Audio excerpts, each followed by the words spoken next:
Still, of course, a horrible form coming into this tie would get the victory at Wembley against England. For more on this, let's welcome in Julien, Aage, Fjortoft, Julien, Laurent.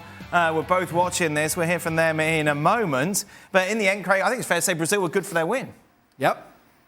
And not, by far, not the strongest Brazilian side. And we were talking during the game, and I said, they don't really have that aura about them where you would fear them. No. You know, they don't, but yet England... He talks about 1998, the opening game. Well, and they're most fearsome. Yes, that's what it was. It's all back to him. Well, no. Hold on. Let me set the record straight here, right? I mentioned they don't have the aura about them. And you brought up 98. I don't remember that. You said, unlike the team that you played against and others, I never mentioned it. Anyway, right? International week, you put me off already. So, yeah, I mean, look, we talked about this. The only one of any vintage, really, you could argue is Vinicius Junior. I mean, apart from that, it's kind of, you would call... Bento making his debut in goal. Yeah. His makeshift back four. But, yeah, I think they were good for the win. Their chances were more clear-cut, certainly in the first half. You saw a couple of those chances, plus the goal in the second half. If you're asking, and if we're talking about England as well, I would describe their performance to me as dull. Mm-hmm. Just dull. And deficiencies at the back that we've always known they're there and they're not going to go away. They're not going to go away before the Euros either, by the way. And he's going to probably pick Harry Maguire, and his game time will be limited or whatever for Man United. But you have to feel sorry for some of these players. I feel sorry for Foden and Watkins in particular, but the front four in particular, because, Ollie Watkins is maybe going up against... Ivan Toney for potentially a place in the squad. Maybe he'll take both of them as well as Kane. I don't know. But how much supply did they get up to that front line today? How many really good crosses did they get in the box? How many great passes did they play down the channels? And what Southgate is doing for me and has done for a while, and although they've had some decent results, he's taken the excitement and the flair, to me, out of some of these more attacking players. Now, we saw Anthony Gordon go on 1 or 2 runs and it was his debut and blah, blah, blah. But Phil Foden's a guy that's been lighting the Premier League up, right? He's going to be playing come rain or shine in the summer if he's fit. And yet, somehow, England at times make him guarded. And that's down to the manager. And for me today, England were just... pedestrian, had a few pots. Just explain that in a little more detail. How do they make him guarded? Well, it doesn't seem to me as if there's the same flow and freedom that these players are allowed at their clubs. And I think that's something Southgate's been criticised for. Even when they've had, if we call it success, getting to a Euro final, getting to a World Cup semi-final, ultimately been outplayed and got tactically beaten by Croatia, and then obviously they got beat by Italy and penalties.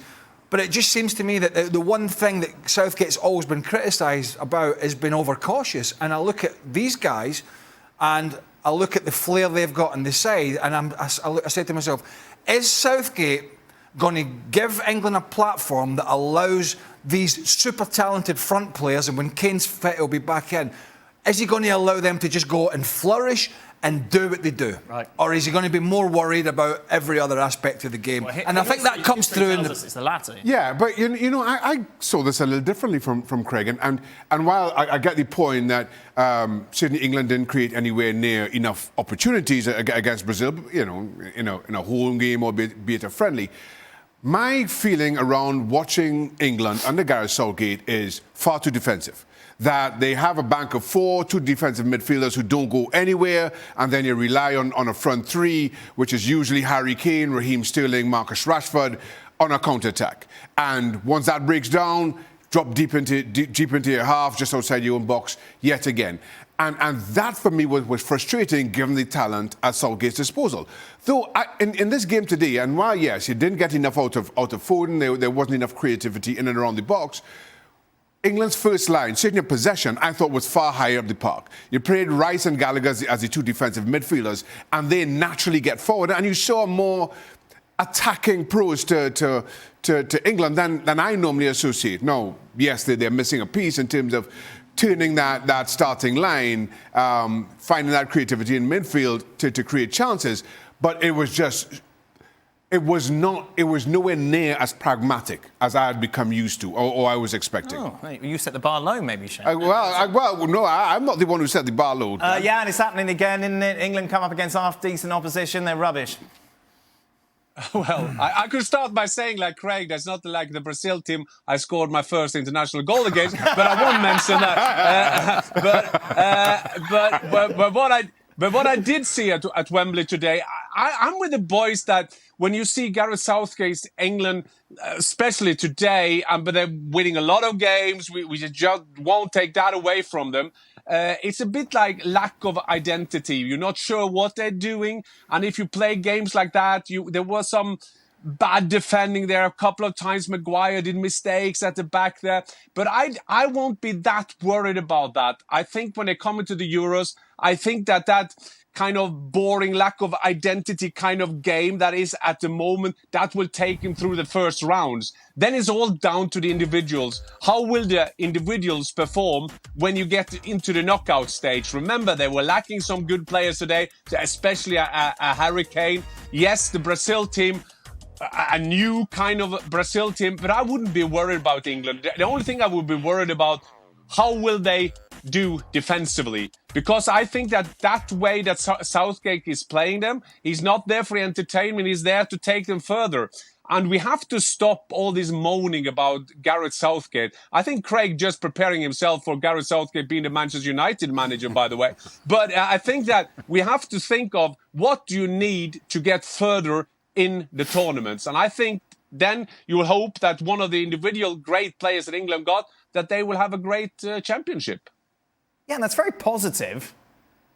Yeah, it is positive because I think that we are so easy to say, yeah, let's get a coach that play entertaining. Let's go forward. They just go for it. They just lost against Brazil, who've been terrible. They lost against Brazil in a game that wasn't, by the way, it was a good friendly. It was quite intense, especially the first half. Brazil was creating chances, but also making a lot of free kicks. So I wouldn't be worried at all if I was England. I think England will do brilliant in the championship. Wow. All right. Jules, are you as optimistic after that? Not really. Not quite. I mean, I'm not Southgate's biggest fan. I've had enough of him for a very long time now. And tonight I'm watching this game and I just don't see anything. And I know Saka is not there and Kane is not there and they're two very important players. But to go along with what Craig was saying about Phil Foden, for example, let's just take Phil Foden as an example. For me, what Southgate is not good at doing, which is a big problem for me. Because I can understand what Jan is saying. Let's stay positive. They still have so much talent. They can do very well at the Euros. It's not all on this game. But take Foden just as an example. Maybe the best player, one of the best players in the Premier League right now. One of the top three in the Premier League right now in terms of form, right? He plays 90 minutes tonight. Do you know how many times he touched the ball in the Brazil box? 0. 0 in 90 minutes. Playing right winger and number 10. He never touched the ball in the opposition box. So one of your best players, maybe tonight your most informed player, is kept away from the box, away from where you want him to be, in the danger area the whole game. So there's no way he can influence the game, he can be decisive. There's just nothing.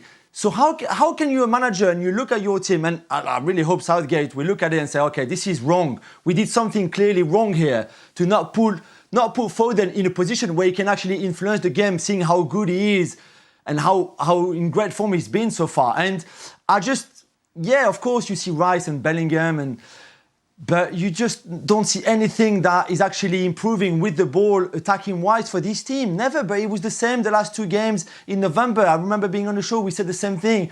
It's too pedestrian, there's no rhythm, there's no patterns of play, there's just nothing, and they're not ruthless enough, all of that. Today they could have lost 3-0 easily. It could have been 3 or 4 easily. And yeah, it's just one, it's a late goal by Endrick, so we're going to say, okay, it's nothing. I think it's quite worrying, actually. I think that was the other part of the problem, wasn't just the lack of getting those players. I mean, how many times did a ball fizz across the box and Ollie Watkins almost get in there and you thought, well, he almost...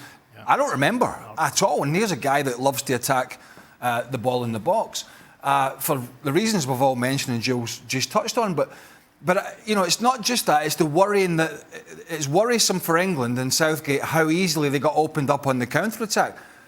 And I think performances like this, although it's England-Brazil and, it's on paper it's a close game, 1-0, as Jules said, it could have been 2 or 3, maybe more. I think this is the kind of performance that sends Southgate back into his worrisome double pivot midfield. Jordan Henderson, are you fit again? I need you to come in because, Declan Rice in there's not going to be enough. And if Conor Gallagher's going to try and support, if Declan Rice is going to have to... I think he's worried about Declan Rice having to cover all this ground and make up for the deficiencies of the defence. Right. And I think that's why he becomes super cautious and he thinks, right, I need to get somebody else in there. We go back to the cautious side of it. Even before the game, to me, only bringing Kobe Mino in at the last minute because there was an injury to Bukayo Saka, only bringing him in because of that tells you that he should have been in the squad even before the great performance at Old Trafford against Liverpool. He's done enough this season to say, it's a friendly. We don't need to see what Jordan Henderson can do. I don't know what we see what Conor Gallagher can do. But you come in here and I'll give you a little taste of being amongst the full squad. And yes, he got his debut, but he was going to be playing for the under-21s up until people withdrew from the team. But if there is one thing that Gareth Southgate has done well, is to get the young players into an international stage. So that Mino, yes, I understand. We love him. We love to see him. But he's like 12, isn't he? So that put him in an under-21. Well, he's 18 and the guy that scored the goal for Brazil was 17. Absolutely, Craig. I'm with you on that one. We discussed this player now. And Gareth Southgate has done well at doing that. So that won't be the biggest problem. And who can go to the Euros anyway. So I don't think that is the toughest decision that Gareth Southgate had to do. How has he done well at doing that? He couldn't help but pick the Bukayo Sakas, the Phil Fodens, all the Jude Bellingham. So he couldn't. So he can never win then. So he could never win then because I'm that old that I remember some England managers with a high-profile name who were knocked out very early in all championship, and so he had to pick Beckham, he had to pick Scholes, he had to pick everybody. So that is the attitude to it then. So a national coach can only pick them. So whatever the national coach do, then you have to find same way of the arguments here, Craig. This is the same argument, same discussion we have every time, right? Is plodding through a tournament, and by the way, this is factual. The tournaments that they've done well in, the pathway has been relatively easy. Yeah, in the Euros, I think they to put Germany out wasn't the strongest Germany, but the pathway wasn't always the toughest. I think they were a little unlucky in the World Cup against France, if truth be told. Played well. Yep. Kane misses a penalty. Is what it is. But we have the constant discussion, this is one of the most exciting going forward group of young English players, and is he holding them back? Or is he the problem? Or is he part of the problem? So in 1982, England had a great team. It was held back from the national coach. When the golden generation was playing, they were held back by all kind of managers. Today we are saying a big thank you to Liverpool, how they treated Sven-Göran Eriksson, by the way. So he was holding back the golden generation in England, Craig? It's only Sir Ralph Ramsey who didn't hold back their players? I'm going to move on from England because I want to talk about Brazil a little bit, Jules. Obviously, they are in turmoil. Ancelotti's turned their back on it. Dorival Jr. seemed like a 5th or 6th pick. Yet, he goes to Wembley, gets a result, and it's a nice way to kick off, I suppose, what is inevitably going to be a transition time now for Brazil. Yeah, I mean, he said before the game that it was going to be the greatest night of his life. I think that's what he said, to take charge of his country for the first time ever. I don't think that he ever thought that he could be in that position, and maybe he benefited from, as you said, the environment, Carlos saying no, the managers before not working out. But to be fair, tonight with a B team, let's put it that way, or certainly a makeshift defense, number 3 goalkeeper, if not maybe even number 4. Yeah, you still had Paqueta and Bruno Guimaraes and the front 3 that was obviously outstanding. But to do that with all the injuries that he had, I thought was really good. Yeah, they're not perfect yet. Yes, it's his first time. He had an extended squad at his disposal, but I thought they did well. And we said they could have won by more. They deserve to win 100%. Endrick's goal is obviously a very special moment, but so is this first win for the Rival Junior. And let's not forget, 3 defeats in the last 3 games, 4 games in a row without win, because before that it was a draw as well. And for, like you said, Dan, a very important few months now to the Copa America, to watch an Olympic game without Brazil, by the way. So it's not just even the A team, the under 21 or 23 didn't do well, were knocked out by Argentina at the Olympic tournament. So they're not even going to be in Paris, where it's a tournament where they used to win as well. So it was very important tonight, I think, to start the Rival Juniors era with a good performance and a good win like this, to get a bit of momentum going. They will play Spain next week. We'll see what happens. A Spain team that was not really good against Colombia yesterday. So it'd be very interesting. What was interesting, just before we went on air, Jules, you were saying if you were Real Madrid, you wouldn't bother spending all this money on Mbappe and just groom Endrick to be the superstar. Very important. You saw how much that meant to him, of course. I mean, he's a prodigy. He's so mature for his age already. I think all Real Madrid fans and people in Europe can be very excited that he's coming soon to Europe and see his development. I don't think we should get too carried away either, but tonight, by the goal, it will take him some time to adapt to Europe. We see, Vitor Roque, for example, at Barcelona. Those young players, even when Vinicius and Rodrigo arrived to Europe, it took them a bit of time. So he won't hit the ground running straight away, but certainly the qualities that he showed in Brazil and a little bit tonight as well look pretty outstanding. It's every Brazilian boy's dream, isn't it? It's not bad, is it? Would you say? No, I'm tongue-in-cheek. Scoring in the debut. Was it his debut? No, it wasn't his first goal. First goal, 17 at the No, Mecca. he'd had a cap before. At the Mecca of football, Wembley. Every Brazilian young boy. Wait, you scoring at Wembley. Youngest ever What do you mean goal scorer at Wembley is a Wembley, Mecca? by the way. Surely. The Mecca, 3-1 England to win the Euros. Who makes this stuff up? Well, the bookies do, because obviously. Well, the bookies are making it up. Can I just have one more word? Because you said to me when you saw Endrick play, he's not shy, is he? Like for a 17-year-old, he just. He'd fit in well here, wouldn't he? Well, I don't know. No, I mean he's obviously a long way to go, but there was an exquisite back heel he tried. It was a pass actually, that was a 15-20 yard pass, but he tried to back heel it to put, I think it was Vinicius Junior through. He has, like a lot of these young kids these days, sublime confidence in his own ability. That's no guarantee where he's going to end up at the end of his career, but I'm always just amazed at the physicality of the youngsters these days coming in to play not only club football, but international football, and also the confidence and swagger that some of these youngsters come in with. It's quite something. Yeah, it really is, and it's good to see. And it's kind of turning the page now from Neymar, like moving on clearly, which they have to do if they're going to go forward. Well, I absolutely have to, and of course Neymar's injury kind of forces that. I think it's a little overdue, and you need another talent to come through, and I think Endrick is showing that. And again, I'm going to echo everybody and just kind of applaud the maturity that he shows, just in little things that he does on the park, even in just keeping himself onside for the goal. You could get yourself a little bit carried away there. But, I have been very critical of Neymar, particularly with this Brazilian national team, because I feel that so much of the team kind of panders to him.